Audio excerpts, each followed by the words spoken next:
दोस्तों नमस्कार, मैं हूं डॉक्टर प्रदीप प्रसन्न। आप सबका वेलकम है मेरे चैनल हिंदी की बिंदी पर। आइए आज हिंदी की बिंदी में कुछ नई बातें सीखते हैं।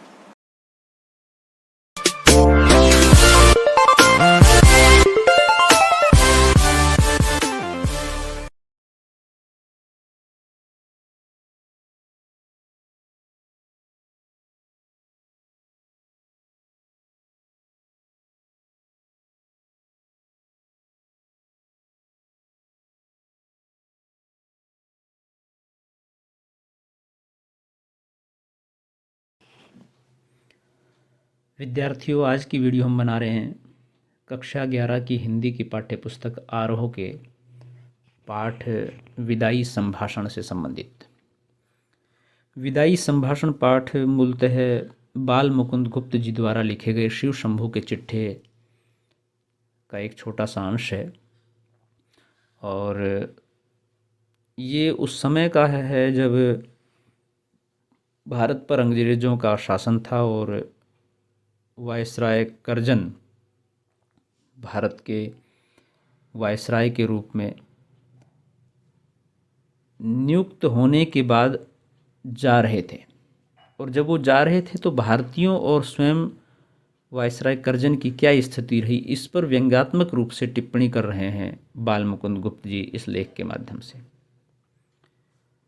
हमने पूर्व की वीडियो में उन्होंने कैसे वादे किए थे मुंबई में और ये सोचा था तमाम तरह की स्थितियां सही रूप में संचालित हों और मैं कर जाऊं, ताकि बाद में जो शासक आए मेरे बाद उनको कई वर्षों तक कुछ न करना पड़े। लेकिन उल्टा हो गया कि वो ऐसा कुछ कर गए जिससे कि अनेक वर्षों तक उन्हें दुख झेलना पड़ेगा, समस्याएं खड़ी हो गई हैं। अब उससे आगे हम बात करते हैं। तो वीडियो प्रारंभ करें उससे पहले आपसे आग्रह है, यदि आपने हिंदी की बिंदी चैनल को अभी तक सब्सक्राइब नहीं किया है तो प्लीज़ उसे सब्सक्राइब ज़रूर करें, बेल आइकन को ज़रूर दबाएं ताकि सभी प्रकार की वीडियो की सूचना आप तक पहुंच जाए। तो आइए शुरू करते हैं आज की वीडियो। विचारिए तो क्या शान आपकी इस देश में थी और अब क्या हो गई। कितने ऊंचे होकर आप कितने नीचे गिरे। अलिफ लैला के अलाउद्दीन ने चिराग रगड़कर और अबुल हसन ने बगदाद के खलीफा की गद्दी पर आंख खोलकर वह शान ने देखी जो दिल्ली दरबार में आपने देखी। यानी कि जब आप आए थे तो बड़ी शान से आए थे, लोगों ने भी उम्मीद लगाई थी और आपने भी उम्मीद जगाई थी कि आप निश्चित रूप से कुछ बेहतर और अच्छा करेंगे, लेकिन आपने ऐसा कुछ भी नहीं किया और स्थिति बिल्कुल गिर गई। आप जितने ऊंचे बन करके वादों से, विश्वासों से, कार्य से आए थे उतने नीचे गिर के गए हैं। और ये दो उदाहरण जैसा कि आप लोगों ने देखा होगा, अलिफ लैला एक बहुत ही चर्चित प्रसिद्ध सीरियल रहा है और एक पुस्तक भी है जिसमें अलाउद्दीन जो था वो चिराग रगड़ करके चीज़ें प्राप्त करता था जिन वगैरह से, तो वो सारी चीज़ें हैं। तो ऐसे ही आपने दिल्ली के दरबार में उस गद्दी पर आपने राज किया, बैठे। आपकी और आपकी लेडी की कुर्सी सोने की थी और आपके प्रभु महाराज के छोटे भाई और उनकी पत्नी की चांदी की। यानी कि जो इनके परिजन थे उनकी बात कर रहे हैं लेखक। आप दाहिने थे वह बाएं, आप प्रथम थे वह दूसरे। इस देश के सब रईसों ने आपको सलाम पहले किया और बादशाह के भाई को पीछे। जुलूस में आपका हाथी सबसे आगे और सबसे ऊंचा था। होदा, चंवर, छत्र आदि सबसे बढ़ चढ़कर थे। सारांश यह कि ईश्वर और महाराज एडवर्ड के बाद इस देश में आप ही का एक दर्जा था, किंतु अब देखते हैं कि जंगी लाट के मुकाबले में आपने पटकनी खाई, सिर के बल नीचे आ गए।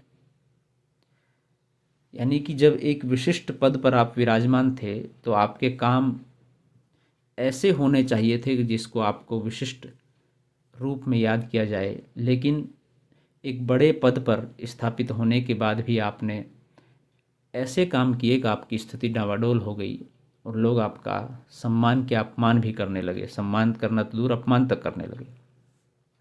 आपके स्वदेश में वही ऊंचे माने गए, आपको साफ नीचा देखना पड़ा। पद त्याग की धमकी से भी ऊंचे न हो सके।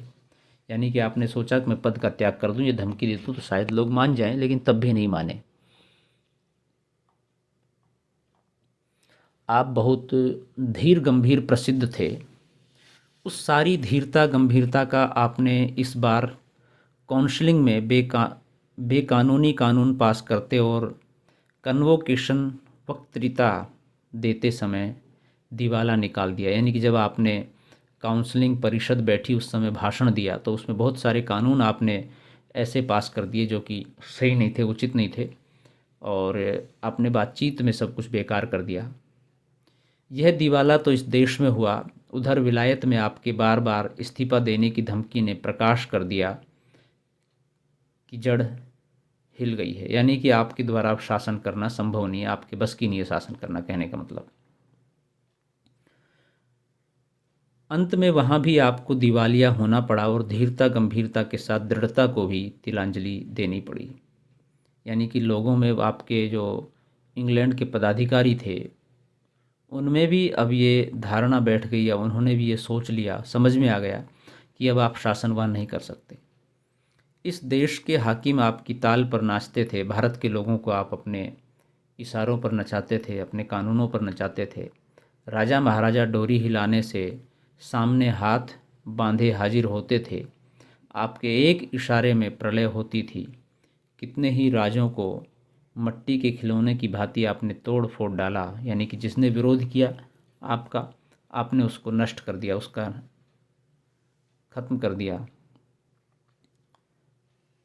कितने ही मट्टी काठ के खिलौने आपकी कृपा के जादू से बड़े बड़े पदाधिकारी बन गए, और जो जिसने आपका स्तुतिगान किया, जिसने आपकी प्रशंसा की, जिसने आपका कहना माना, उसको आपने बड़े ऊंचे पद दिए, बड़ा राज्य दिया, बड़ी संपदा दी।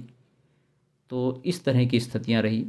आपके इस इशारे में इस देश की शिक्षा पायमाल हो गई, स्वाधीनता उड़ गई। पायमाल यानी कि बेकार हो गई, ख़त्म हो गई।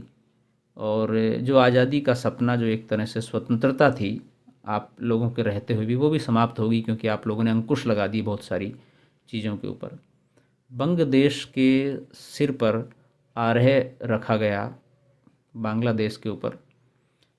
इतने बड़े माई लॉर्ड का यह दर्जा हुआ कि फौजी अफसर उनके इच्छित पद पर नियत न हो सका और उनको उसी गुस्से के मारे इस्तीफा दाखिल करना पड़ा, वह भी मंजूर हो गया। यानी कि आप इतने बड़े पद पर आसीन रहे और आप चाहते थे कि एक व्यक्ति, एक फौजी को आपके अनुसार उसका पद मिलना चाहिए, उस अफसर के पद पर वह विराजमान होना चाहिए, वो भी आपकी बात नहीं मानी गई और इसीलिए आपने इस्तीफा दे दिया, और वह इस्तीफा स्वीकार भी कर लिया। सबसे बड़ी बात यह है, उनका रखाया एक आदमी नौकर न रखा, उल्टा उन्हीं को निकल जाने का हुक्म दिया। तो ये आपकी स्थिति उस समय हुई। तो सोचिए आप क्या शासन करेंगे, क्या स्थिति होगी फिर। जिस प्रकार आपका बहुत ऊंचे चढ़कर गिरना यहाँ के निवासियों को दुखित कर रहा था या कर रहा है, गिरकर पड़ा रहना उससे भी अधिक दुखित करता है। यानी कि अब आप वहीं पर पड़े हुए हैं, कोई उठाने वाला भी नहीं है, पूछने वाला नहीं है आपकी क्या स्थिति है। आपका पद छूट गया, तथापि आपका पीछा नहीं छूटा है। एक अदना क्लर्क जिसे नौकरी छोड़ने के लिए 1 महीने का नोटिस मिल गया हो, नोटिस की अवधि को बड़ी घृणा से काटता है। आपको इस समय अपने पद पर रहना कहाँ तक पसंद है, ये आप ही जानते होंगे। अपनी दशा पर आपको कैसी घृणा आती है, इस बात के जान लेने का इन देशवासियों को अवसर नहीं मिला, पर पतन के पीछे इतनी उलझन में पड़ते उन्होंने किसी को नहीं देखा। यानी कि सामान्यतः जब किसी को नौकरी से निकाला जाता है तो उस अफसर को, उस नौकर को एक नोटिस दिया जाता है 1 महीने का कि ये नौकरी छोड़ दो आप, उस क्लर्क को भी, सामान्य से को। लेकिन आपको इतना भी अवसर न दिया गया हो, और जब उसको नोटिस दिया जाता है तो वो क्लर्क बार बार उस पत्र को, उस नोटिस को घृणा से देखता है। लेकिन आपके सामने तो वो ऑप्शन नहीं था, आपको तो अत्यधिक घृणा से लोगों के द्वारा, आपके अपने लोगों के द्वारा देखा गया, और कितना अधिक आपका पतन हुआ ये सब पता लग रहा है जी। माय लॉर्ड, एक बार अपने कामों की ओर ध्यान दीजिए। आप किस काम को आए थे और क्या कर चले। बाल मुकुंद गुप्त जी कहना चाहते हैं कि आपने वास्तव में अपने पैरों पर कुल्हाड़ी मारी है। आप जो करना चाहते थे वो आपने किया ही नहीं। जिस काम के लिए आप आए थे वो न कर पाए और कोई दूसरा ही काम करने लगे, इसीलिए आपके शासन का अंत हो गया, इसीलिए आपका अंत हो गया। शासक प्रजा के प्रति कुछ तो कर्तव्य होता है, ये बात आप निश्चित मानते होंगे। सो कृपा करके बतलाइए क्या कर्तव्य आप इस देश की प्रजा के साथ पालन कर चले। अर्थात आपने सही रूप से कर्तव्यों का पालन ही नहीं किया। यदि करते तो आपकी ये दुर्गति न होती। क्या आंख बंद करके मनमाने हुक्म चलाना और किसी की कुछ न सुनने का नाम ही शासन है? अब यहाँ पर गंभीर कटाक्ष है, न कि सिर्फ तात्कालिक स्थिति पर बल्कि आज की स्थिति पर भी ये लागू होता है कि सिर्फ अपनी मर्जी से चीज़ें करना, हुक्म देना, ये शासन नहीं होता। लोगों की बात सुननी चाहिए। लोगों को कितनी तकलीफ़ है उस चीज़ से या वहाँ पर, तो उनका समाधान करने का प्रयास करना चाहिए। क्या प्रजा की बात पर कभी कान न देना और उसको दबाकर उसकी मर्जी के विरुद्ध जिद से सब काम किए जाना ही शासन कहलाता है? एक काम तो ऐसा बतलाइए जिसमें आपने जिद छोड़कर प्रजा की बात पर ध्यान दिया हो। कैसर। अब ये कैसर क्या है, नीचे लिख रखा है कि रोमन तानाशाह जूलियस सीजर, जिनका बड़ा ही प्रसिद्ध नाम है, के नाम से बना शब्द जो तानाशाह जर्मन शासकों 962 से 1876 तक के लिए प्रयोग होता था, यानी कि तानाशाही के रूप में एक शब्द है कैसर। और जार। जार क्या है? यह भी जूलियस सीजर से बना शब्द है जो विशेष रूप से रूस के तानाशाह शासकों 16वीं सदी से 1917 तक के लिए प्रयुक्त होता था। इस शब्द का पहली बार प्रयोग बुल्गेरियाई शासक 913 में के लिए प्रयोग हुआ था। तो कैसर और जार भी घेरने घोटने से प्रजा की बात सुन लेते हैं, यानी कि जहाँ पर इतना बड़ा तानाशाही शासन हो तब भी वो सुन लेते थे। पर आप एक मौका तो बताइए जिसमें किसी अनुरोध या प्रार्थना सुनने के लिए प्रजा के लोगों को आपने अपने निकट फटकने दिया हो और उनकी बात सुनी हो, यानी कि आपने आम जनता की बात नहीं सुनी। जब जनता तकलीफ़ में थी, परेशानी में थी, अपने दुख को आपको बताना चाहती थी, सुनाना चाहती थी, या आपके द्वारा बनाए गए नियमों से जब जनता कष्ट उठा रही थी, कष्ट वहन कर रही थी, तो आपने उनके समाधान नहीं किए, आपने उनकी बात नहीं सुनी। जबकि बड़े बड़े तानाशाही लोगों ने भी एक दो बार ऐसा अवसर दिया है लोगों को उनकी बात रखने का, सुनने का, लेकिन आपने नहीं दिया। तो आपने ऐसा क्या किया? आपने प्रजा के हित में क्या किया? एक शासक के रूप में क्या किया? नादिर शाह ने जब दिल्ली में कत्लेआम किया तो आसिफ जहाँ की तलवार। नादिर शाह कौन थे? 1688 से 1747 तक, उन्हें 1736 से 1747 तक ईरान के शाह रहे, शासक रहे। अपने तानाशाही स्वरूप के कारण नेपोलियन ऑफ पर्शिया के नाम से भी जाने जाते थे। पानीपत के तीसरे युद्ध में अहमद शाह अब्दाली को नादिर शाह ने ही आक्रमण के लिए भेजा था। तो नादिर शाह ने जब दिल्ली में कत्लेआम किया तो आसिफ जहाँ के तलवार गले में डालकर प्रार्थना करने पर उसने कत्लेआम उसी दम रोक दिया, यानी कि वो उस समय समाप्त कर दिया। विद्यार्थियों, वीडियो बहुत लंबी हो जाएगी, इसलिए हम इसे यहीं रोकते हैं। शेष अगले पार्ट में हम पढ़ेंगे। वीडियो आपने पूरी देखी, उसके लिए धन्यवाद। आशा करते हैं आपके लिए लाभान्वित होगी। यदि अच्छी लगी हो वीडियो तो इसे लाइक कीजिए, शेयर कीजिए, कमेंट्स कीजिए और चैनल को सब्सक्राइब करना न भूलें। आपके मन में कोई सवाल, कोई जिज्ञासा, कोई प्रश्न हो तो आप कमेंट्स के माध्यम से बताइए, हम उसका समाधान करने का प्रयास करेंगे। आज के लिए इतना ही। नेक्स्ट वीडियो में नेक्स्ट टॉपिक के साथ फिर मिलते हैं। तब तक के लिए शुक्रिया, नमस्कार।